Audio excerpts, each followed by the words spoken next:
Hey, it's Rich, the Louisiana Hobby Guy.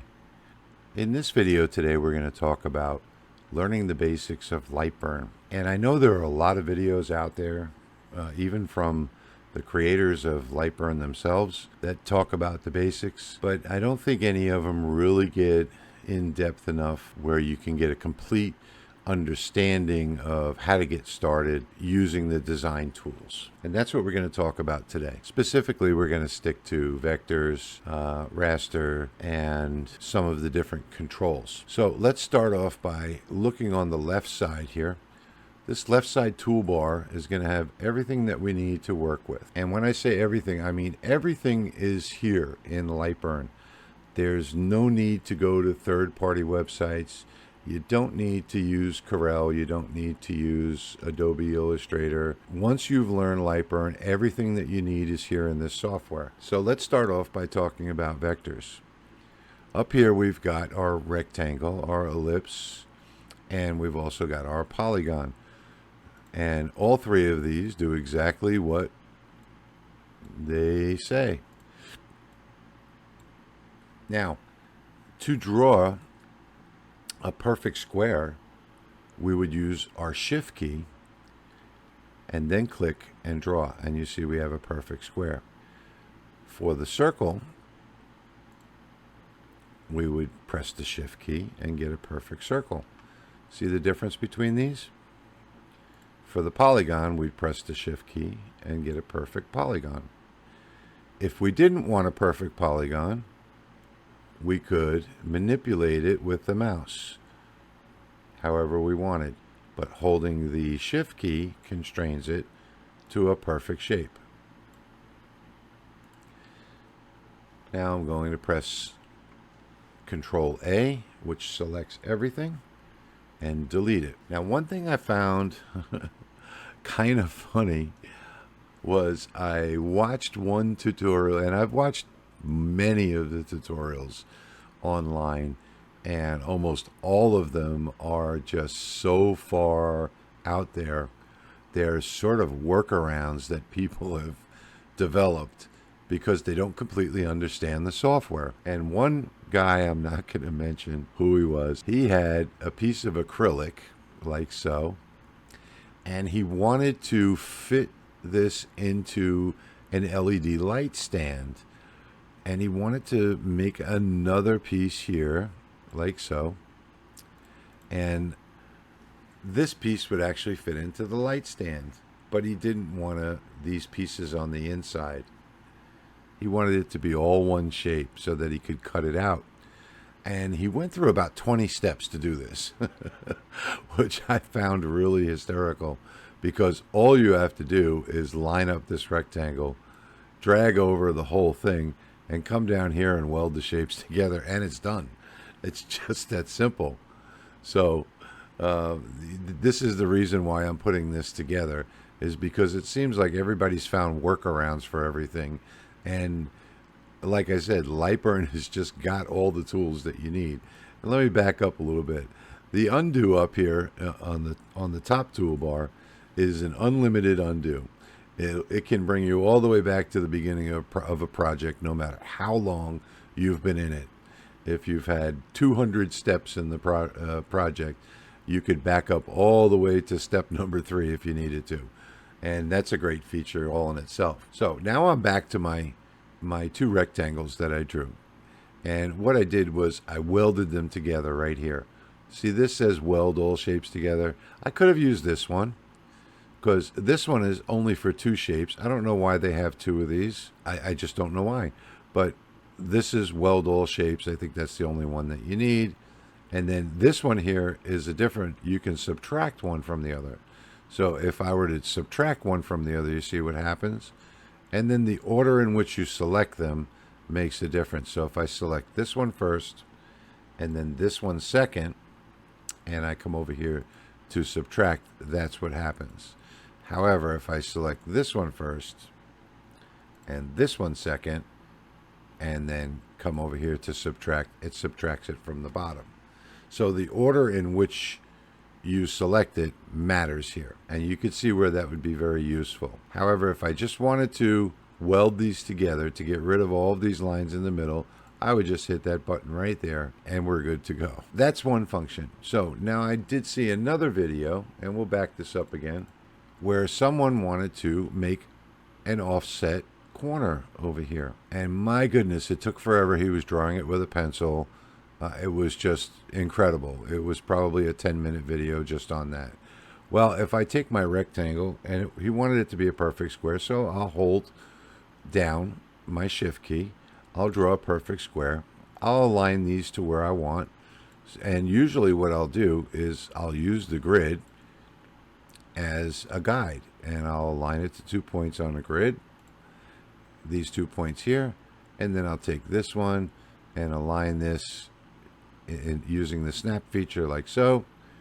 So there we go. We'll snap it right there, and then we will just go ahead and drag over these and come over to the weld, and there we have it. And that takes all of about 10 seconds from start to finish if you know how to do it. When he took, I don't know, maybe 10 minutes, and it wasn't perfect because he drew all the lines himself, and we don't know if those lines were perfectly vertical, perfectly horizontal. This way we know for sure. That's a great feature right there. That weld tool, the weld tool, subtract tool are both great features. So I'll go ahead. Let's talk about selection. So we have two objects here. If I only want to select this one object, if I drag from the top left, it will only select the one object. If I drag from the middle or bottom, it will select everything. Again, dragging from the top selects only one. Now that would be the one that's completely encased in the drag frame. That's the one that gets selected. If I drag from the bottom or the right side, middle right, bottom right, anywhere on the right side, it selects everything. So that's good to know there. Now let's talk about image cropping. I see a lot of people on other platforms talking about image cropping and what's the best program to use. And well, you don't need another program. So if we were to come up here and import an image, I'm just going to pick anything here. So we've got this, okay? And then I wanted to crop out just this section right here. I'm going to go ahead and draw a circle over it, or actually an ellipse. And what I'm going to do is set this. Now, if we zoom way in, you'll see that it's animated. That means that it's selected. If it's not selected, it's a solid line. When it is selected, it's animated. So I'm going to put this on bottom right, the color palette, a toolpath. And you see that it turned orange, same as the toolpath. Now what I'm going to do is press Control and A to select everything, right click on it, and I'm going to apply the mask to the image. And what this does is it does your crop for you. Now let's say that's not in the right spot. Well, this is non-destructive. The image is still there. So all we need to do is move this to the right spot. Or if this is the wrong size, we can make it smaller, larger, do whatever we need to do here, and we're good to go.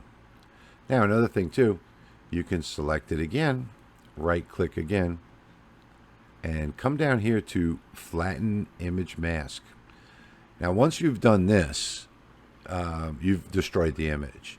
So if we click on that, you'll see that now we have just that image selected, and moving it only moves the image. So once you're done adjusting it, and again we can press the undo as many times as we need. Once you're done adjusting the image inside your mask,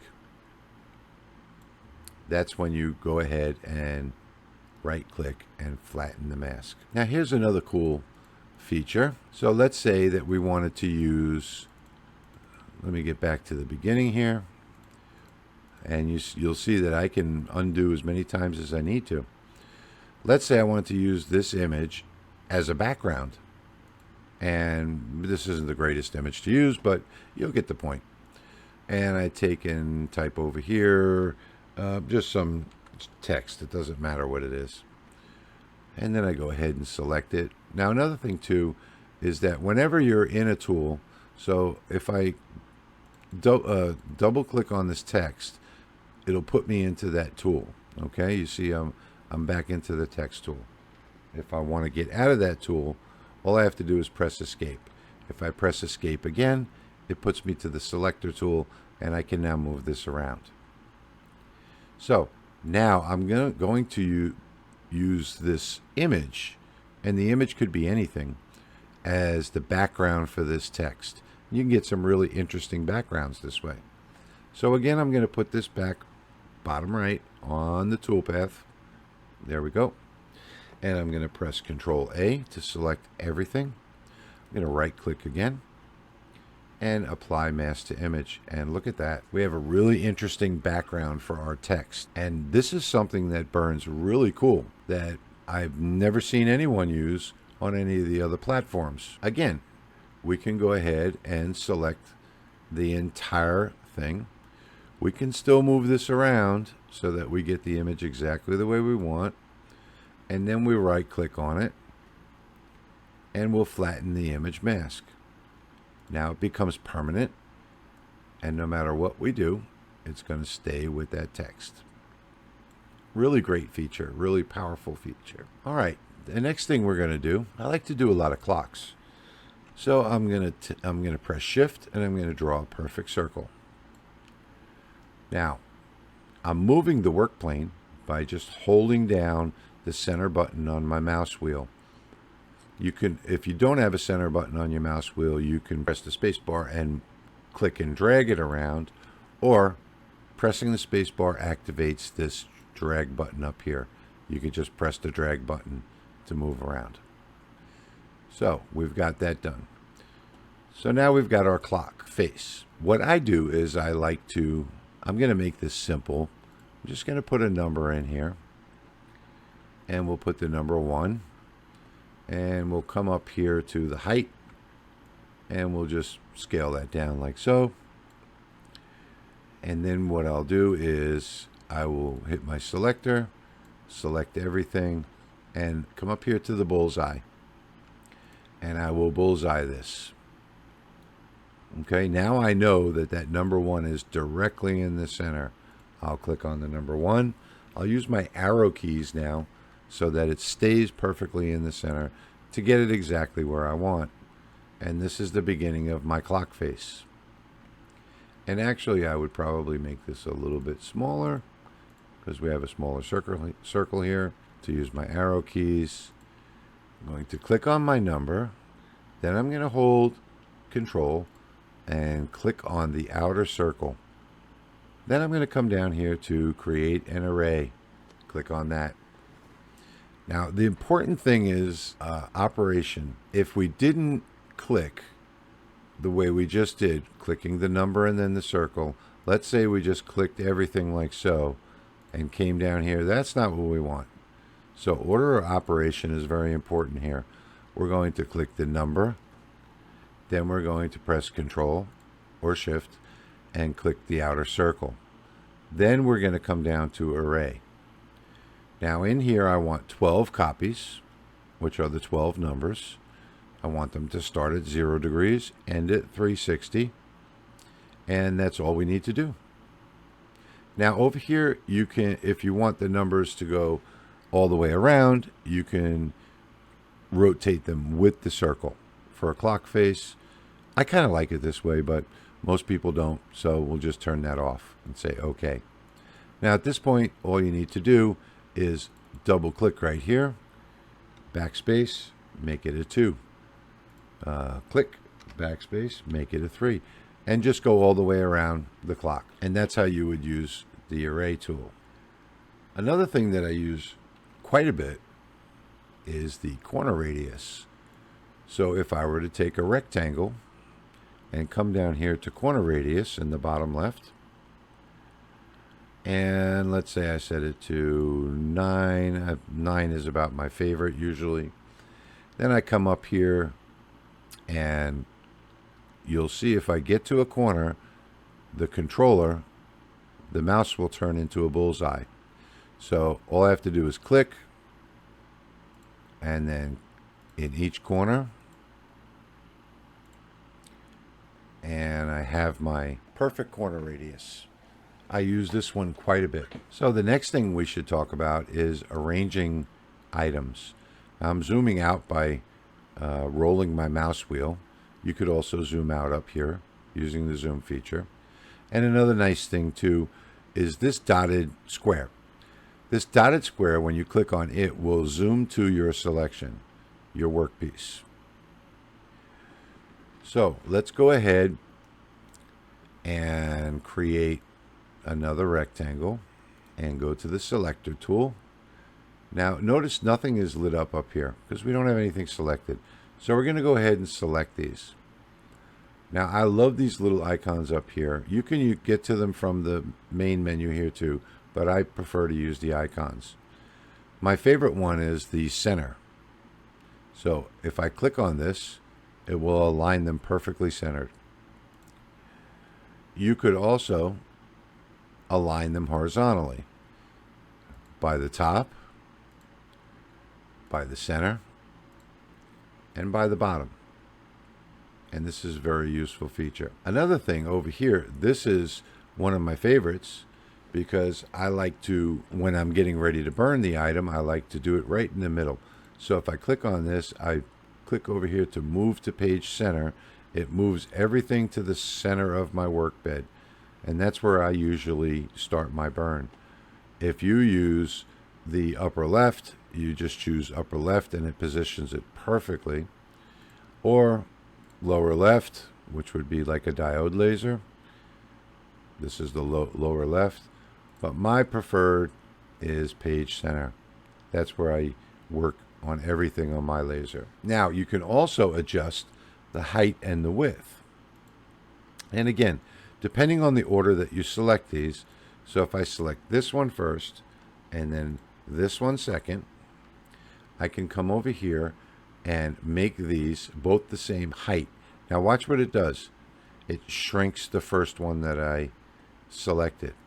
However, if I select this one first and this one second, again, order of operations, it will make this one larger.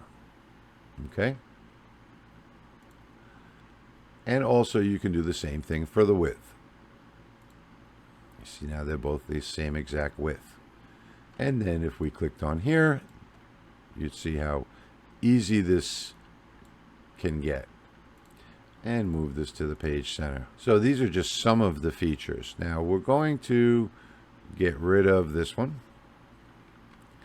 And another thing that I use quite a bit is creating an array.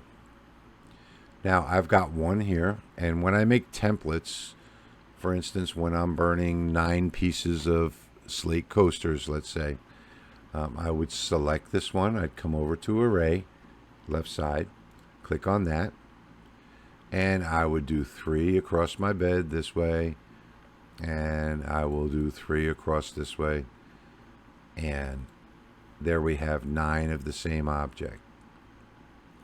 Now I can also change all of the features in the array. So let's say let's do 3 again, and I'll do 2 here so you can see this. I want the X spacing to be closer together. I can do that. And I want the Y spacing to be closer together. I can do that. And you have more controls in here. So you can get used to this, learn it yourself.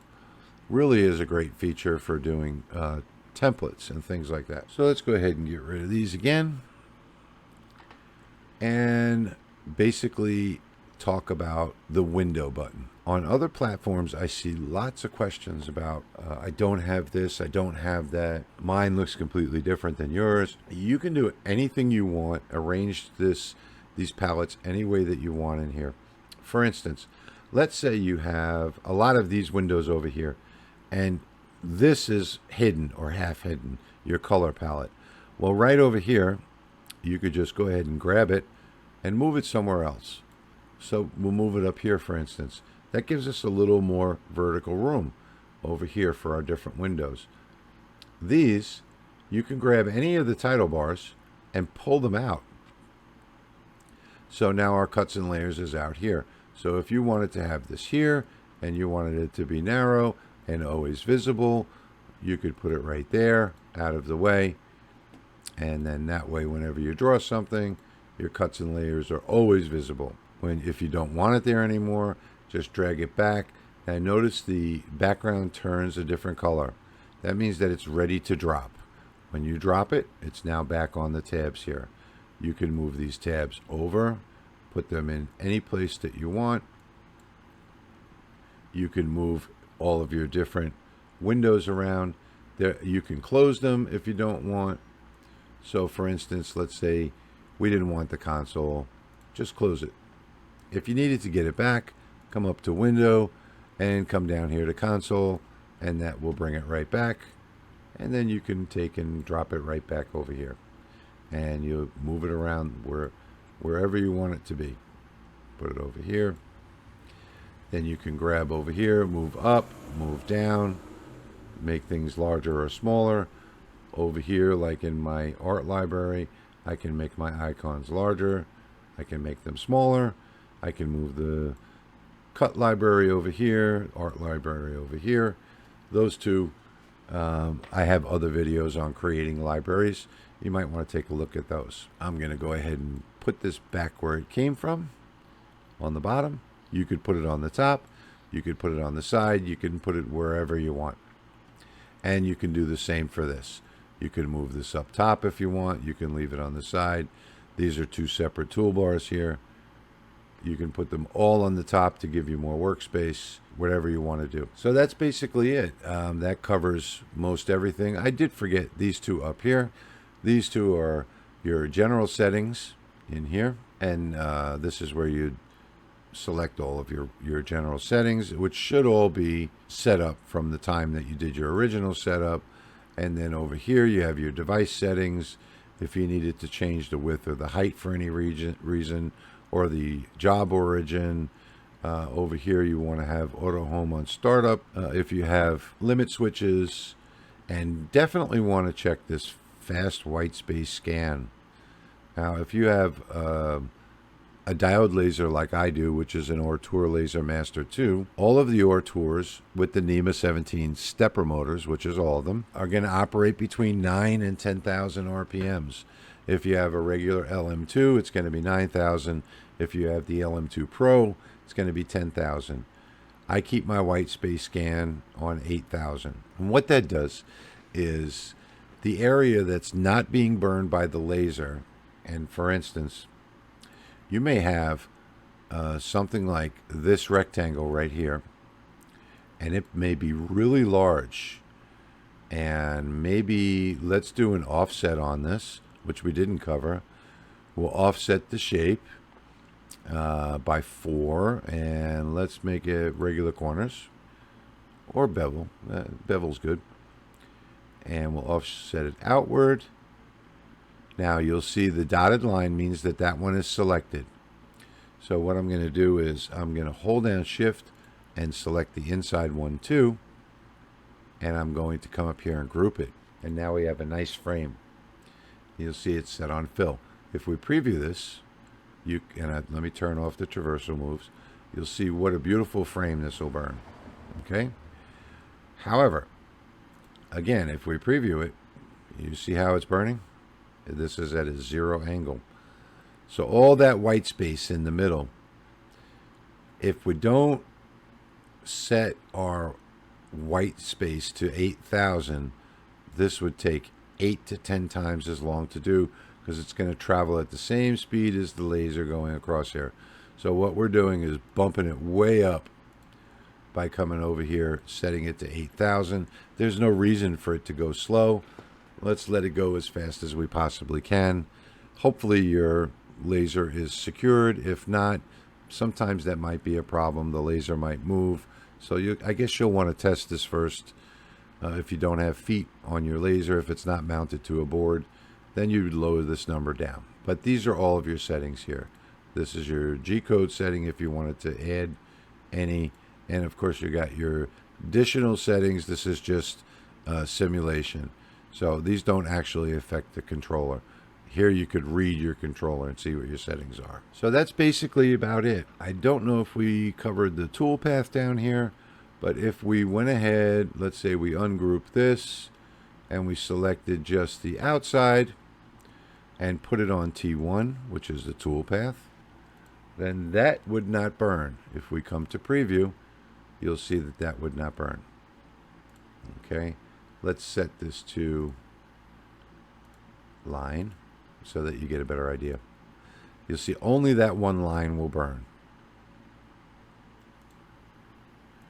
The toolpath is basically just used for framing. So one thing that you could use the toolpath for, let's say you were making a coaster. So let's shrink this down a little bit, and we can get pretty much any coaster. Why do I always have trouble picking something? We'll just grab this one and bring it out. So we're going to make a coaster out of this. And let's say we have 4-inch slate. We'll come up here, make sure this is unlocked. We're going to change this here to inches, millimeters right here. We're going to set, we're going to do 4, tab, 4, enter, lock it, and now we have a perfect 4-inch square. Okay? Now we take, now this is our framing. This will not burn. Over here, see toolpath. Let me move this down to the bottom where it belongs. It will frame, but it will not output. Okay, so it will not output to the laser. Now we take our graphic, snap it to the middle like so, hold down Control, grab a corner so that it scales properly from all sides, and there we go. And if we preview it, this is what's going to burn, not the toolpath. However, when we come over here to the laser and we hit frame, this toolpath will frame. And that's the purpose of it. And it's basically a guide for arranging all of your artwork. Now there's also this rubber band frame here that a lot of people don't even know what it is. So if we get rid of this frame, okay, and hit the rubber band frame, it will actually frame the entire workpiece all the way around like so, which on occasions can be very helpful, because let's say you had a rectangle like this that was part of your project and you weren't quite sure where the frame was going to be, where the text was going to be, because maybe over here you have like a hole for something that goes in there. Well, what you would do is temporarily take this outside, come over to cuts and layers, put it on a separate layer, and turn off the output. Now, when you come over here to frame and you do the rubber band frame, now this is your piece of wood, let's say, that you've got already down on the laser work bed, and it already has the circle cut out of it. When you hit rubber band frame, it will only frame this right here. And that tells you exactly where it should be. And then once you've got it framed perfectly, you can go ahead and put this one back on the proper layer. Because, and actually maybe this one is on a cut layer. Let's say we had this on another layer that was set to cut. So, and here we set our speed to, let's say 150, our power to 95%, line mode, and number of passes 3, just to, for argument's sake, say we're using 3mm plywood, say OK. Now this would cut out, and this one would engrave, because if we look at this one, we have our speed. We could put our speed at 1500, our power at 85, say OK. This would be an engrave. This would cut it out of the wood. So there you go. There's your Lightburn 101, learning the basics. We're going to have 201 coming up in the future, where we'll talk about cuts and layers, and we'll talk about other things as far as the laser tab is concerned.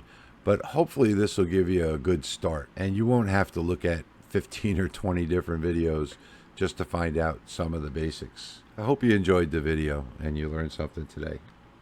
Thank you for watching.